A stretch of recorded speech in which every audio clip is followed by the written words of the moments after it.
A couple of weekends ago, while I had signed up to be part of an online continuing education course, Becca, my wife, took our almost 2-year-old Caroline to a local bookstore because they were going to have story time for kids there, younger kids. They brought in someone to act out and engage kids in the story, to invite them to sing songs. It's a good way to promote your local bookstore, to get almost 2-year-olds to buy something while they're held captive in a place for 30 minutes.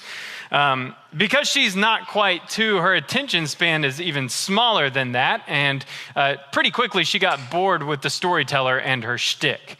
So Caroline got up, and she went over to the shelves where the board books were located, and very eagerly she grabbed one off the shelf, brought it to Becca, who was still sitting there listening to the storyteller.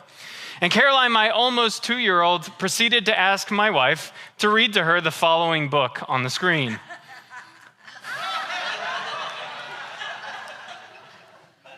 My almost 2-year-old, The Scholar. Butt or Face is what the book is called. Did you actually read it to her, or did you reject it? No, we did not read it. We have standards in the McNitzky household. We did not read Butt or Face. But it got me thinking. I looked up Butt or Face online. It's a New York Times bestseller, in case you're wondering. There's a whole series based on that original Butt or Face book, and the author lives in Austin, Texas, so we can be proud of that. We claim many great things here in the Lone Star State, including the author of said book. But it got me thinking about our tendency to stare at things and wonder if there's something there, or can we see through what we think we're looking at? There's a psychological term called pareidolia, which is the coincidence your brain has to look at inanimate objects like dressers or bath faucets or clocks and to see human faces in them. Has this ever happened to you, where you stare at something that you know is not real, and yet it looks so much like a person's face? There's something wired in us, whether it's looking at the top or the bottom of an animal or it's looking at inanimate objects. We want to see likeness. We want to see a face looking back at us. We're hardwired, whether it's out of self-preservation, watching out for danger, or maybe there's some theological truth to that we can explore this morning. But just to catch you up a little bit, because we've gone through a lot between last Sunday and this Sunday. Last Sunday, we began the narrative about Joseph and his brothers. You remember way back in Genesis 37, when Joseph, the second youngest of 12 brothers, was sent to go check on his older brothers, who, by the way, could not stand him. Joseph was sent into the middle of the wilderness to go check on his older brothers who were keeping their father's flocks. And as Joseph comes along in his brightly colored, long-sleeved coat, the older brothers hatch a plan to betray Joseph into the hands of some slave traders, to abandon him in the wilderness, leave him at the mercy of others who were not his family, and then to go back and tell their father, Jacob, that he had been mauled by a wild animal. Since then, a lot has happened in Joseph's life. He went down to Egypt and was sold into the house of Potiphar, who was one of Pharaoh's most prized servants, one of Pharaoh's leaders in the Egyptian kingdom. And a lot happens to Joseph's life. He finds himself abandoned in a dungeon. But pretty quickly, Joseph begins to work his way up from the lowest of lows to second in command of the entire Egyptian empire, as the story goes. Now, it's important to notice that when Joseph is thrown into the dungeon, before he ever gets noticed by Pharaoh, the story of Genesis, the author tells us that the Lord was with Joseph no less than 4 different times. Despite the circumstances not being that obvious that God's hand is with Joseph, the text assures us that he's not alone, that he's not abandoned, that when it looks like his world is falling apart, that he's literally stuck in a jail cell, Joseph's not abandoned, left for dead. Remember last week we talked about Joseph's dreams, these dreams that get his brothers even more angry with him. And even when the dreams don't seem to come to fruition right away in our lives or in the life of our society, we can trust that God still holds the dream, that this dream will not be destroyed or denied.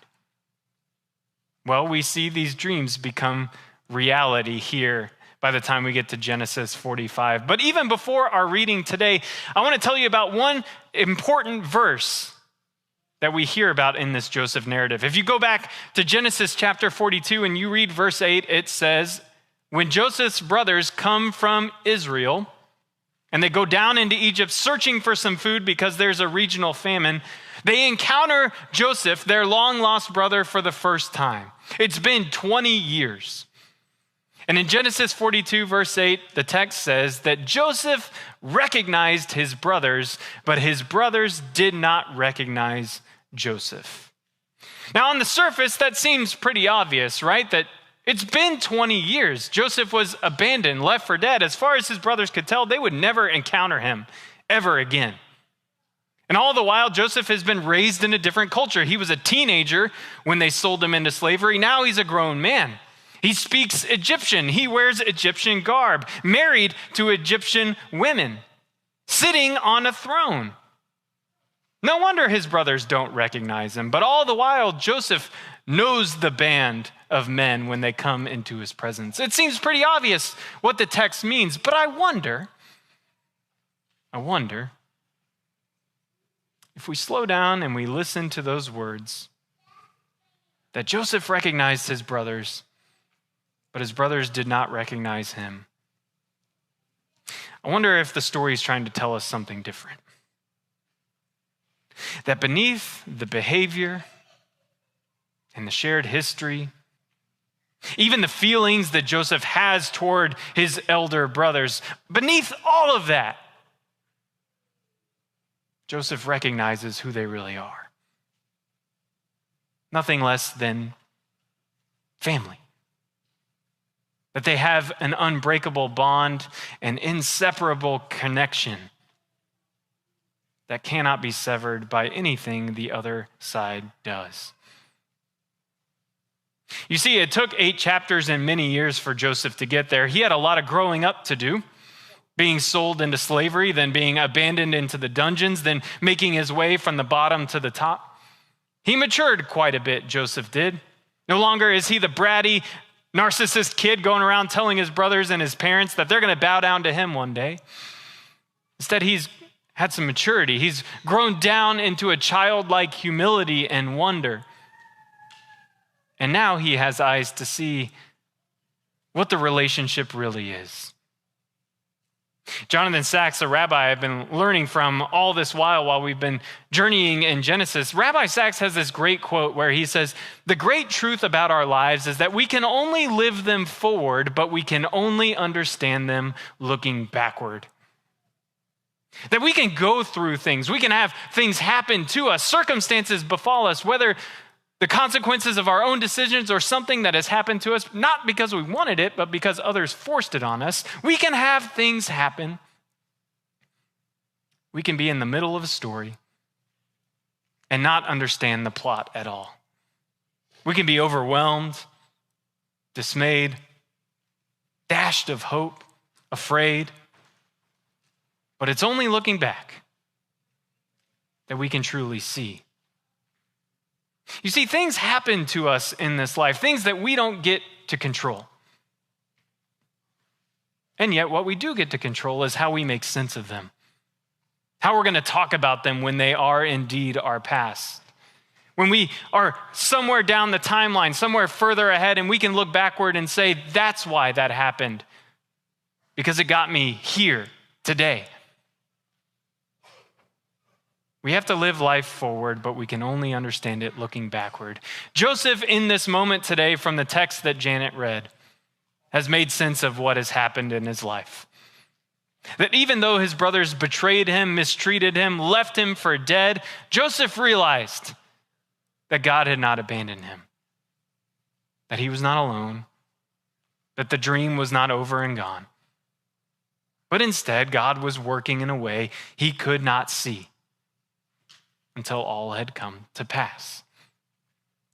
And so when he encounters his brothers in the land of Egypt, and they are at the end of themselves with nowhere to go, no food to eat, no one to turn to, Joseph chooses not vengeance, as Janet pointed out, but mercy. Because of the story he's made sense of his past, he can choose reconciliation in this moment and a new beginning. He does not have to capitalize on the weakness and vulnerability of his brothers. He does not have to get right with them, get even. All is forgiven. We've been in Genesis and we've gone through 4 different generations of people who have been journeying with God: Abraham and Sarah, Rebekah and Isaac, Jacob and his wives, Rachel and Leah, and now finally Joseph and his brothers. And what we've seen along the way is a lot of troubling sibling dynamics. Brothers and sisters who do not treat each other well, who relate to each other more as rivals, competitors, even enemies, but hardly ever relatives. It's no coincidence that the Joseph narrative is the one that closes this tumultuous book called Genesis, because here we get to the end and we finally see what brothers and sisters can be. Reconciled, brought together, redeemed. But all of that only happens because all along, Joseph recognized his brothers for who they are. Brothers. Not competitors, not enemies, not people who are capable of doing great harm or evil, but as people who are his own flesh and blood. Even in the midst of their asinine behavior, Joseph sees their face. He knows who they really are. It's at a point in a sermon like this that a preacher can settle for a generality like, therefore go and love your neighbor. Therefore remember that everybody is made in God's image. Do unto others as you would have them do unto you. Those are easy things to say, but I was reminded by a preacher last week of the famous words of W.H. Auden, who was a poet, who said, it's easy to say, I will love you forever. It's a much harder thing to say, I will love you next Tuesday at 4:15 in the afternoon. It's harder when we get into the specifics. It's easy to tell you to love your neighbor. It's much harder to tell you to look for their face when they look like a you-know-what. To recognize human likeness when they are behaving inhumanely.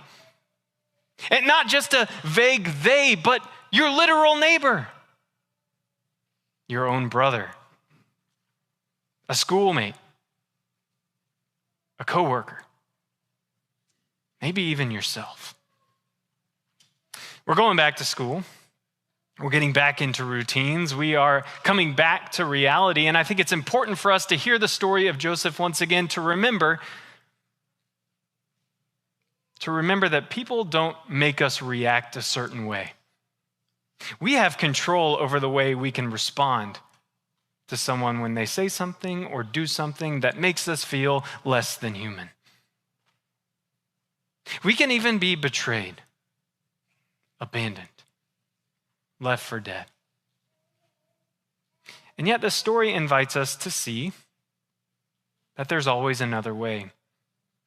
That we don't have to pick vengeance, retribution, or getting even. We can wipe the slate clean. We can embrace and weep together. We can choose to start over. We can choose to bless and not curse. When you really look at someone, you look into their face, what you'll notice is that it's not just another person you're looking at, but really you're looking at a brother or a sister, a father, a mother, a child. Because all of us, whether we own it or not, whether we recognize it in the moment or not, all of us are part of God's family. Which means the connections between us are unbreakable, inseparable, everlasting. That's what it means to be the body of Christ. So as you go out into this new school year, or you come back from the summertime back into the fall, or maybe you look ahead at what's coming down the road, I want you to recognize that in every moment, there is indeed a moment where you have to ask yourself, who am I looking at? Is it a butt? Is it a face? And is it the face of God? Amen. Thank you for listening to this episode of Weekly Teaching. To watch the full live stream of this worship service, you can view all archived streams at the Alamo Heights UMC YouTube channel. If you have any questions, email us at podcasts@ahumc.org. That's podcasts@ahumc.org. You can also visit our website, ahumc.org, anytime. Any related links are also in this episode's show notes. Again, thank you so much for being a listener. We truly appreciate your time.